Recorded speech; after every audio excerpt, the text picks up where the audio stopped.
सिख नौजवान जब खड़ा होता है तो अलग दिखाई देता है। तो उसी की वजह से 7 सैकड़ा सिख थे महाराजा रणजीत सिंह जी के जमाने में पंजाब में, और सतलुज से लेके और काबुल तक उसका राज था। उसकी फौज को देख के एक अंग्रेज औरत ने लिखा कि मुझे लगता है हम गरीब मुल्क के लोग हैं, जिस तरह के कपड़े रणजीत सिंह जी के फौजी पहनते हैं ऐसा इंग्लैंड का फौजी नहीं पहनता। तो एक तरह से आप समझिए, हाँ, एक घटना में बताना जरूरी समझता हूं। ये जो आपकी रियासत थी पटियाला, कपूरथला, नाभा, ये तीनों अंग्रेज की प्रोटीज थी, माने अंग्रेज इनकी हिफाजत करते थे और अंग्रेज के देख रेख में थी। तो एक बार पटियाला की एक रानी का झगड़ा हो गया राजा से। रणजीत सिंह जी की रिश्तेदार थी, उसने चिट्ठी लिख दी कि महाराज ये तो मेरे साथ बदतमीजी कर रहा है और आप आओ हमारा फैसला करा दो।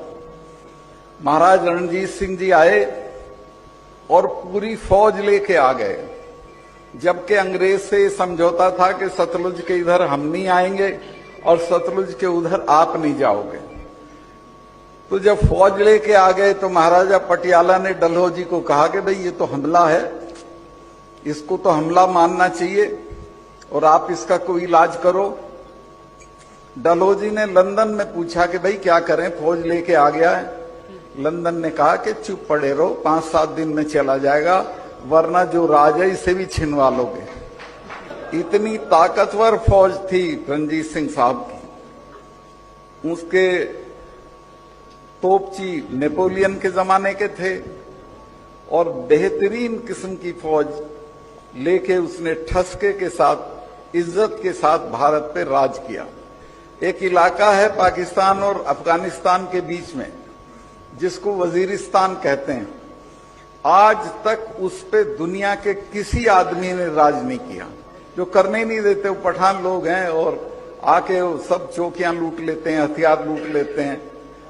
लेकिन रणजीत सिंह साहब ने हरि सिंह नलवा को वहां का गवर्नर बना दिया।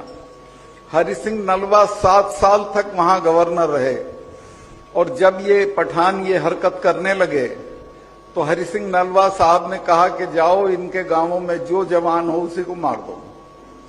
तो इतना डर गए कि शलवार पहनने लगे नीचे, जो पठानी जिसको बोलते हैं। ये नलवा के डर से ड्रेस पैदा हुई थी कि वही शलवार पहन के रहा करो, नलवा का कोई सिपाही दिखे तो ऊपर बुर्का ओढ़ लो।